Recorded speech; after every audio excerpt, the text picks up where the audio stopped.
Ahora el sacerdote se dispone a presentar las ofrendas, el pan y el vino, en el altar.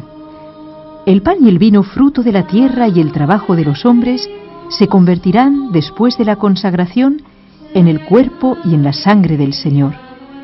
Jesús estará realmente presente en el sacramento del altar, en cuerpo, sangre, alma y divinidad. Estamos ofreciéndole el fruto de nuestro trabajo humano.